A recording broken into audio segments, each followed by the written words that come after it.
দিন দুপুরে ঘরের ভিতর থেকে সোনার গয়না ও নগদ টাকা নিয়ে চম্পট দেয়া যুবককে হাতে নাতে পাকড়াও করল এলাকার মানুষ।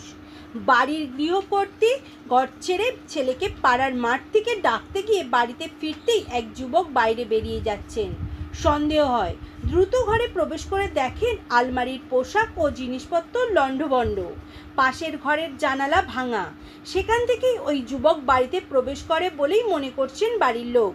অভিযুক্ত ওই যুবক সোনার গয়না এবং নগদ 15,000 টাকা নিয়ে চম্পট দিয়েছেন বলে অভিযোগ।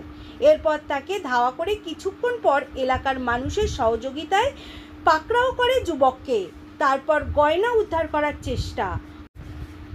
ঘটনাস্থলে পৌঁছায় ডোমজুদ থানার পুলিশ।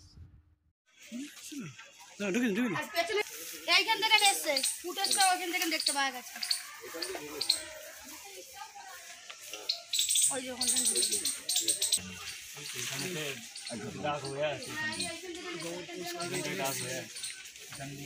এইটাতেই ঢুকেছে, এইটাতেই বেরিয়ে চলে গেছে এই বাগানের ভিতরে।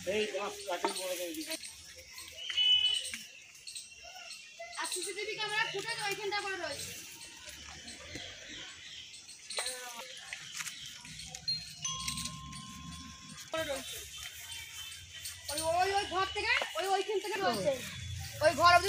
ওইখান থেকে এদিকে আসছে, সেগুলো দেখা গেছে,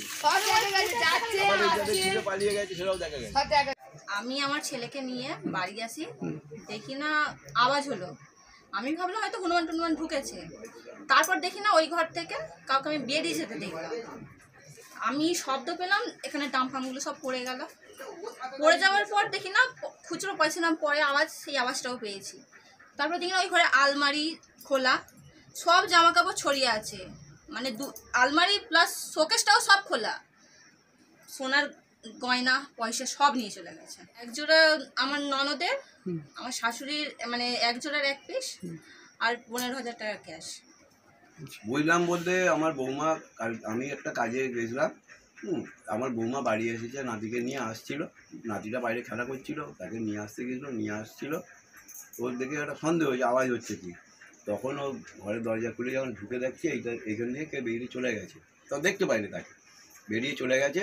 জানলা ফানলা ভাঙা, আমাদের ওই পাশের ঘরে একটা ঘর আছে, ওই পাশের ঘরটা আলমারি ফালমারি খোলা, শোকেস খোলা, এবং কাপড় চোপড় যেখানকার জিনিসপত্র সব ফেলে দিয়েছে, দিয়ে আর সোনার গয়না ছিল, আর 9,000 টাকা ক্যাশ ছিল।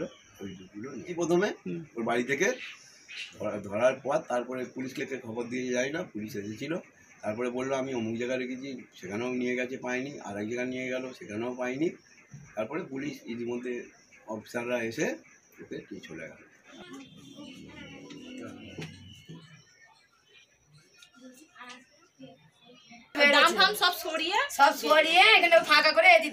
ঘর পুরো খালি ছিল। ঘর খালি মানে আমি খালি আমার ছেলেকে আনতে গেছি।